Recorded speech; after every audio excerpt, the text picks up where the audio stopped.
అంటున్నారు? అది కాదే నా మాట. ఊరుకోండి, ఇంకేం మాట్లాడకండి. రాముడి మీద ఒట్టు. రేపు మనోడు పెద్ద సింగర్ అవ్వాలి. నేను బాలు వెళుతున్నా అంతే. పదరా, ఆయన అలాగే మాట్లాడుతుంటారు. పద రారా. ఆగండి, యాడికి దోసుకొని వస్తున్నారు? బుల్లబ్బాయి గారు రమ్మన్నారు. కూర్చోండి ఇక్కడ. అయ్యగారు నారాయణరావు గారు కలిసి భోజనం చేస్తున్నారు, అడిగి వచ్చి చెప్తాను. సార్ ఆ బాలుగాడు వాళ్ళమ్మ వచ్చారు. కాసేపు ఉండేవా? దేవుడి దర్శనం మన దర్శనం తొందరగా ఇచ్చామనుకో జనంలో మన మీద భక్తి తగ్గిపోద్ది.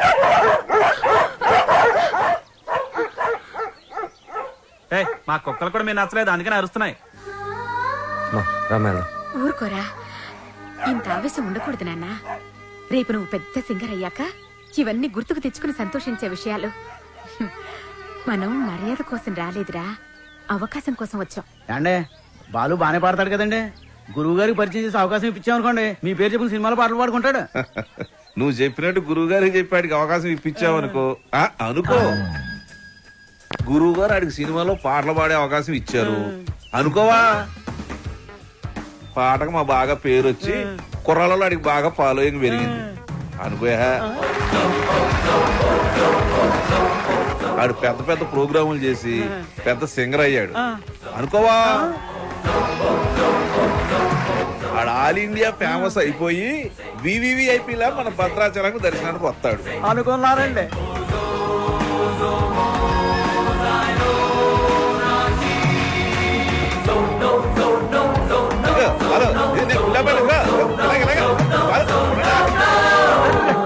మరి వాళ్ళని ఇక్కడికి ఎందుకు పిలిచారండి? కారణం లేకుండా కడుపైనా చేయను ఉంది. వాళ్ళని పిలవడం వెనక, వాళ్ళని అవమానపరచడం వెనక కారణం ఉందరా. సహనం ఉండాలిరా నాన్న. ఇప్పుడే కదా అన్నాను ఇంత ఆవేశం ఉండకూడదని.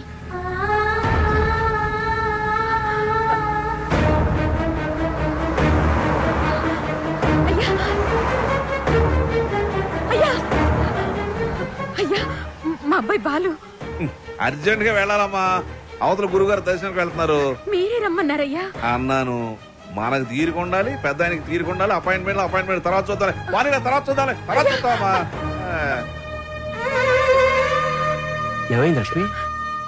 క్షమించయ్యా, నువ్వు వద్దన్నా కూడా వినకుండా నేను తీసుకెళ్లాను. నన్ను క్షమించు.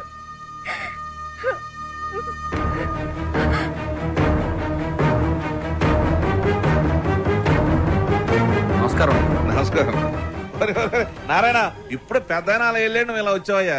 ఎందుకు అలా చేసావు? అవకాశం ఇస్తానని ఎందుకు అలా అవమానపరిచావు? ఎందుక అవమానం అంటే ఎలా ఉంటుందో నీకు తెలియజేయాలని. పోయిన ఎలక్షన్ లో నన్ను చాలా అవమానపరిచావు నారాయణ.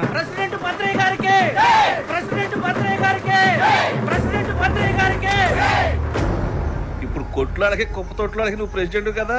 వాళ్ళ ఓట్లన్నీ నా ఎగస్పాటి వాడికి వేయించి ఆయన గెలిపించి నన్ను ఎరిపాపని చేసావు. నాకు చాలా అవమానంగా ఉంది నారాయణ. సరే పాయింట్కి వద్దారి. ఈ రోజుల్లో మనకి ఏం తెలుసు అనేది ముఖ్యం కాదు, మనకి ఎంతమంది గొప్పలు తెలుసు అనేది ముఖ్యం. నీ కొడుకు బాలుని ఎస్పీ బాలు అంతలోనే చేస్తాను. నెక్స్ట్ ఎలక్షన్ లో మీ వాళ్ళ ఓట్లన్నీ నాకే వేసి గెలిపిస్తారని చెప్పి ఈ రావణాసుడి మీద కాదు ఆ రాములూరు మీద ఒట్టేసి చెప్పు. మీ నాన్న మాట మీద నీకు నమ్మకం ఉందిగా? ఉంది నాన్న. నీ మీద నీకు నమ్మకం ఉందిగా? ఉంది నాన్న. ఆ భద్రాద్రి రాముడి మీద నీకు నమ్మకం ఉందిగా? ఉంది నాన్న. అయితే వెంటనే ఊరోజు వెళ్ళిపో. ఆ రాముడి సాక్షిగాను వెలగాలి. నీలాంటి వాళ్ళకి అడ్డొచ్చే ఇలాంటి నీచులకు బుద్ధి వచ్చేలా ఎదగాలి. నీ బలం చూపించా, నీ పలుపు చూపించా. శత్రువుని కొట్టాలంటే చెయ్యే తక్కర్లేదు. వాడికి అందనంత ఎత్తు దిగితే చాలు, వాడిని చావు దెబ్బ కొట్టినట్టే కొడతా, తప్పకుండా కొడతా. నాన్న, ఆ భద్రాద్రి రాముడు సాక్షిగా, నా తల్లిదండ్రుల సాక్షిగా నేను పెద్ద సింగర్ అయ్యాకే మళ్ళీ ఊళ్ళోకి అడుగు పెడతా.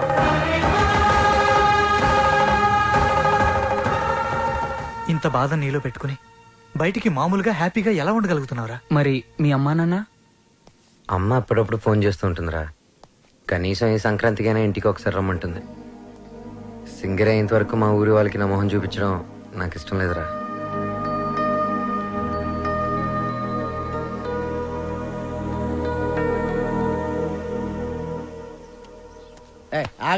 రేయ్, బాలుగాడు ఉన్నాడు కదా, లేపాడు పెట్టి ఫస్ట్ క్లాస్ గా ఉన్నాడు.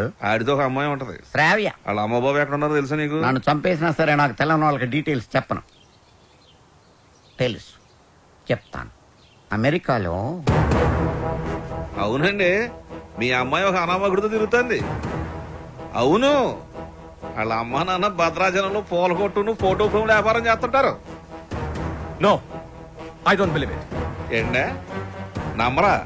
పూర్వ పని చేయండి, మీరు ఇక్కడికి వచ్చేయండి, మీకు సాక్ష్యాలతో సహా వాళ్ళు ఎలా తిరుగుతారో ఏంటో మొత్తం చూపిస్తాను. వాట్? వెంటనే బయలుదేరొస్తాను.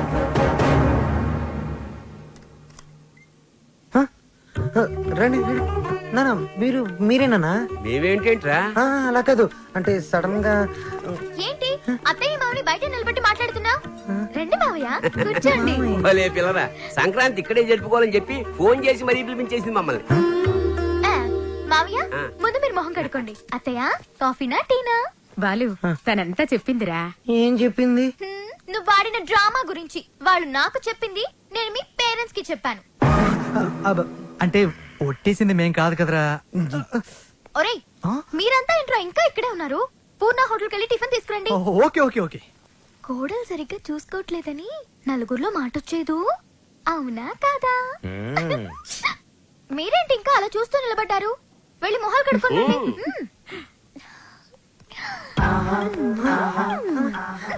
అత్త మామ అంటున్నావేంటి? నా మొగుడు అమ్మ అబ్బా, నాకు అత్తయ్య మామయ్య అవుతారు కదా. అబ్బానా లాంగ్వేజ్ మారుతుందంటే. ముందు మా ముద్దు పెట్టు. అమ్మో నిగ్రహం నేను పెట్టను. ఏంటి సడన్ గా? డిస్టర్బ్ చేశానా? Come on daddy. వెళ్దాం పద. 1 minute daddy. Balu daddy, Balu వాళ్ళ అమ్మా నాన్న. నమస్కారం. నమస్కారం. నమస్తే. మీకు భద్రాచలంలో ఫోటోల షాప్ ఉంది కదా? అవును సార్. కష్టపడి వ్యాపారం చేసేవాళ్ళంటే నాకు చాలా గౌరవం. నేను కూడా చాలా కష్టపడి పైకి వచ్చాను. అఫ్ కోర్స్ ఇప్పుడు నా టర్న్ ఓవరే $2000 million ఉంటుంది. మీకు లెక్క పెట్టుకోవడానికి ఒక నెల సరిపోదు.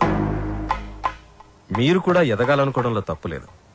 కానీ ఓ కోటీశ్వరుడి కూతురికి మీ అబ్బాయితో ఎరవేయించి రాంగ్ రూట్ లో చీప్ గా ఎదగాలనుకోవడం బాలేదు, అస్సలు బాలేదు. చూడండి సార్, మా బాలు. ప్లీజ్, మీలాంటి అడుగు తినే వాళ్ళతో డిస్కస్ చేయడం నాకు ఇష్టం ఉండదు.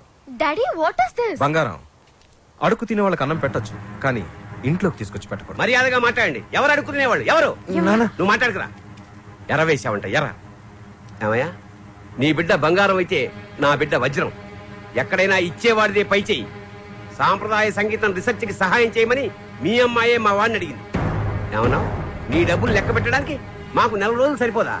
మా వాడు అందించిన సాంప్రదాయ సంగీతానికి విలువ కట్టడానికి మీలాంటి కోటీశ్వరులకు కోటి జన్మలైనా సరిపోదు. ఇప్పుడు చెప్పు, అడుగు తినేది మీరా మేమా? ఏంట్రా వాగుతున్నా?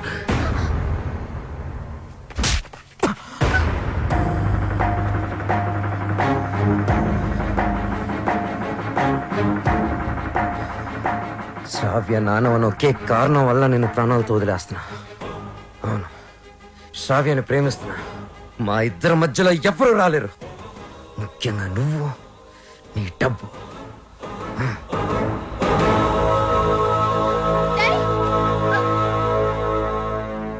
ఎస్, అమెరికాకి టికెట్స్ కావాలి, వెంటనే కావాలి. I don't want any explanation. Dad, please, I want to talk to you for a minute, Dad. Please. అమెరికాలో మాట్లాడుకుందాం. 1 hour లో ప్యాక్ చేసుకో. We are leaving. What are you doing, Dad? ఏం చేస్తున్నారు? సెటిల్మెంట్. చూడు, ఆ బాలు నీకు గైడ్ గా పనిచేశాడు, అమౌంట్ ఇచ్చేసావు. There ends the matter. ఏంటండి ఇదంతా? శ్రావ్య ఎంత కష్టపడి ఆ డాక్యుమెంటరీ రెడీ చేసింది. ఇంకా 2 రోజుల్లో సబ్మిషన్ ఉంది. దాని తర్వాత తప్పకుండా వచ్చేస్తుంది. నన్ను నమ్మండి ప్లీజ్, ప్లీజ్. అలాగే.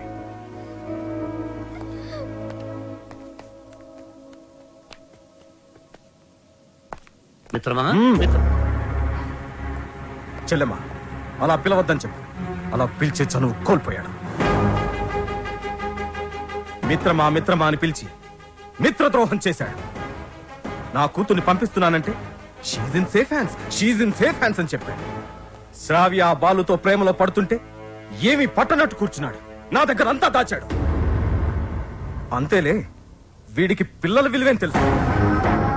నీ కొడుకు, ఒక్కగానొక్క కొడుకు ఇంట్లోంచి వెళ్ళిపోయాడు కాదు, తరిమేశాడు.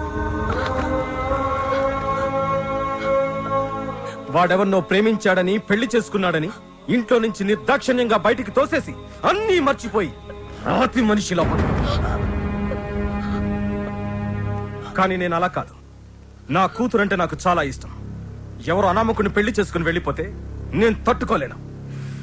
ఈ రోజు నుంచి వీడి మొహం కూడా చూడను. ఏంటండి వీడితో ఈ రోజుతో నా ఫ్రెండ్షిప్ అకౌంట్ కూడా సెటిల్ ఏం మాట్లాడుతున్నారు?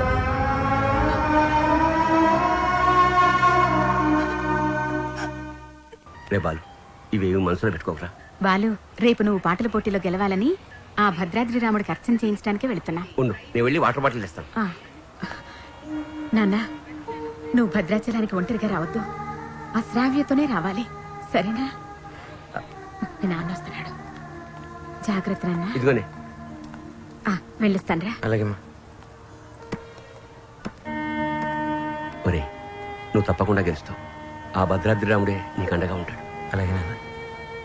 నువ్వు భద్రాచలం మాత్రం ఒంటరిగా రాకరా. ఆ సీతమ్మ తల్లిని తీసుకునేరా.